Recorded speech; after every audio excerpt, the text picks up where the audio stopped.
بسم اللہ الرحمن الرحیم وَإِنَّكَ لَعَلَىٰ خُلُقٍ عَظِيمٍ صدق اللہ العظیم۔ ہر ابتدا سے پہلے ہر انتہا کے بعد، ہر ابتدا سے پہلے ہر انتہا کے بعد ذات نبی بلند ہے ذات خدا کے بعد، ذات نبی بلند ہے ذات خدا کے بعد۔ دنیا میں جس قدر احترام کے قابل ہیں لوگ، دنیا میں جس قدر احترام کے قابل ہیں لوگ، میں سبھی کو مانتا ہوں مگر مصطفیٰ کے بعد۔ جناب صدر و حاضرین محفل، السلام علیکم ورحمۃ اللہ وبرکاتہ۔ آج مجھے جس عنوان پر گفتگو کرنے کا موقع ملا ہے وہ ہے سیرت النبی صلی اللہ علیہ وسلم۔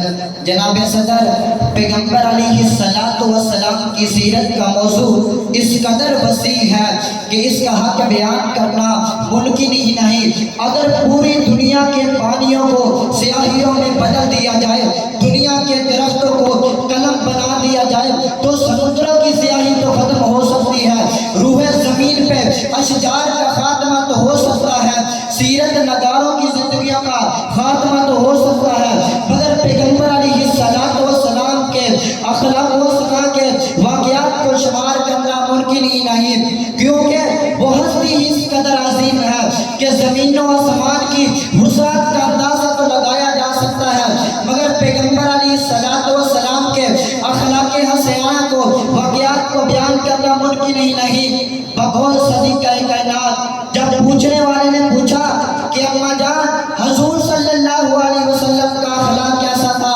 تو فرمایا تجھے سرکار کے اخلاق کے بارے میں کیسے بتاؤں، بس یوں ہی سمجھ لے کان خلقہ القرآن، پورا قرآن ہی میرے پیغمبر علیہ السلام کا اخلاق ہے۔ جسی طرح قرآن کے علم کی حد نہیں، اسی طرح میرے پیغمبر علیہ السلام کے اخلاق و کردار کا بھی کوئی کنارہ نہیں۔ جناب صدر، پیغمبر کائنات کی اخلاق کی گواہی تو پوری کائنات ہے، آسمان شاہد ہے، زمین گواہ ہے، مدینہ کی سرزمین مسجد نبوی کا فرش گواہ ہے کہ حضور اقدس صلی اللہ علیہ وسلم ایک دن مسجد نبوی میں تشریف فرما ہے، ایک یہودی آیا جس سے آپ صلی اللہ علیہ وسلم نے قرض لیا ہوا ہے، کہنے لگا اے محمد صلی اللہ علیہ وسلم مجھے میرا قرض واپس کر دو۔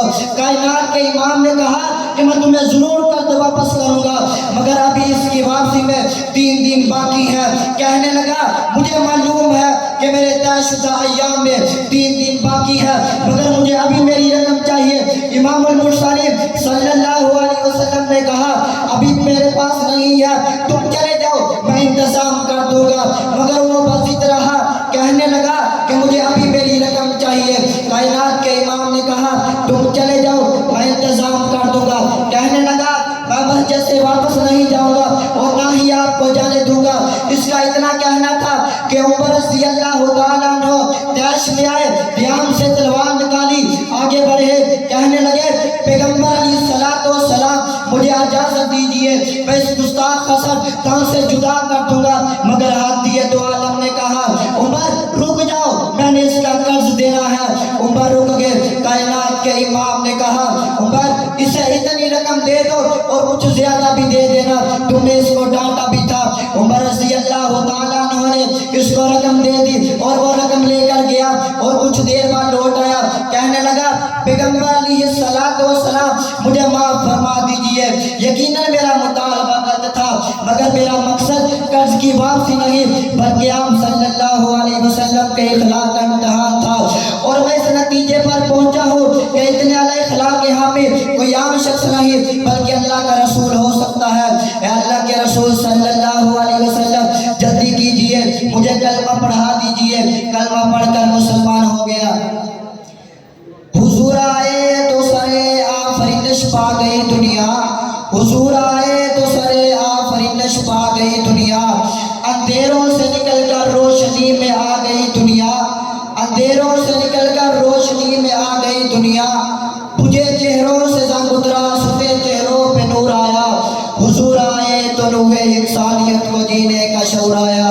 جناب صدر، یہ تھے صاحب خلق عظیم جس کے آئینہ اخلاق نے سرکشوں کو تابع کر لیا جس کے اعلی اخلاق کی گواہی مال کو ملک نے قرآن مجید میں دی. فرمایا نور والقلم وما یسطرون ما انت بنعمت ربک بمجنون وانک لک لاجرا غیر ممنون وانک لعلی خلق عظیم. جناب صدر آج کے گستاخوں کو ہم یہ چیلنج کرتے ہیں کہ لاؤ پوری روح زمین پہ اس قدر بلند اخلاق کی مثال پیش کرو.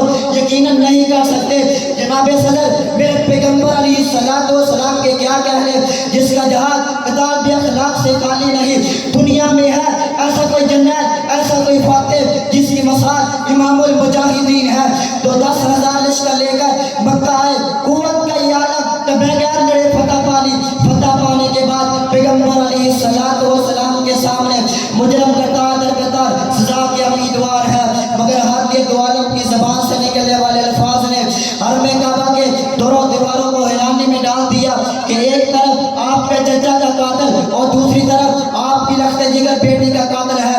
مگر حادیت دو عالم نے کہا لا تثریب میرے چاچا کا کلیجہ دبانے والوں میرے جان نثاروں کو قتل کرنے والوں میرے قتل کے منصوبے بنانے والوں آج کے دن بعد تم پر کوئی ملامت نہیں. جاؤ تم سب کو معاف کیا اللہ بھی تمہیں معاف فرمائے. سر سے لے کر پاؤں تک تنویر ہی تنویر ہے. سر سے لے کر پاؤں تک تنویر ہی تنویر ہے. گفتگو سرکار کی قرآن کی تفسیر ہے. سوچتی تو ہوگی یہ دنیا میرے مصطفیٰ کو دے کر سوچتی تو ہوگی یہ دنیا میرے مصطفیٰ کو دے کر وہ مصور کیسا ہوگا جس کی یہ تصویر ہے. السلام.